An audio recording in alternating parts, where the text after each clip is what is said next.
un taxi bus și să se încarce. Până la urmă. Colecția mea am foarte multe mașini în joaca taxi bus.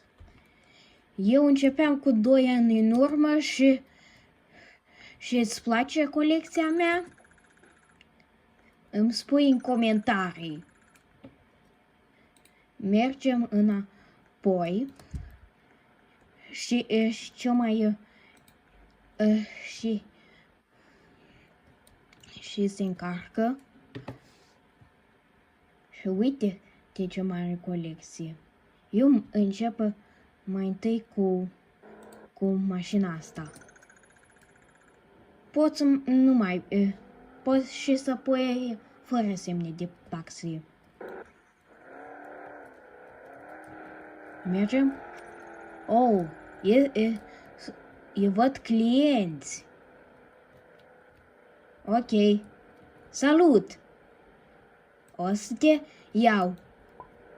Salut! Așa a spus. Poți să mergi la hotelul maestru? O, nu! Poliția a observat pe noi. Că clientul este un criminal. Să scăpăm foarte repede cât noi putem.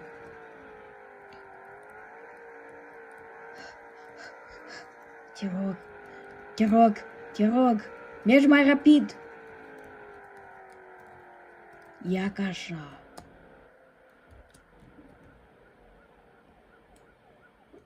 Da, am primit bani. Să mai luăm și pe omul acela. Wow, cât de foarte rapid este.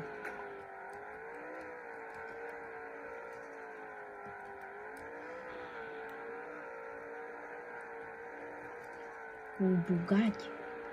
Asta este angajatul meu, dar eu sunt șeful la acea companie. Și este compania N-Gun. Și te rog, like și subscribe pentru colecția mea. Plus poți, în română este apreciază și abonează.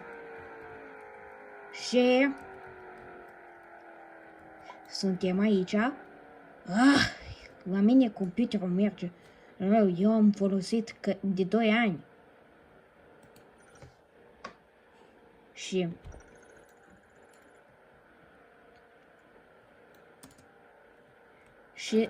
să mergem la oficiul meu. Asta. Uite-te. Și mai întâi este recepția. Recepția este completă. După asta trebuie să fie angajați ca să spună care este apelul.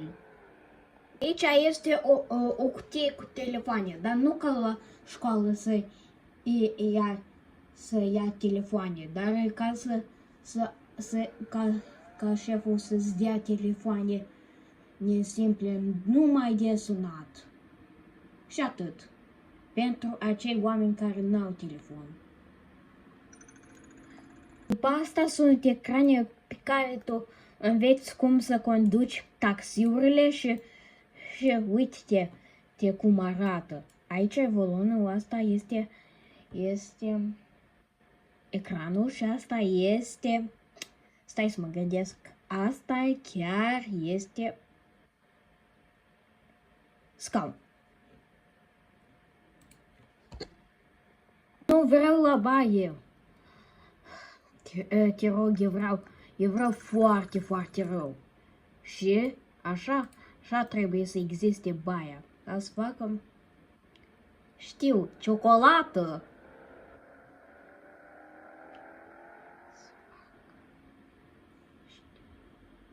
Se numește compania de taxi Tinkercad.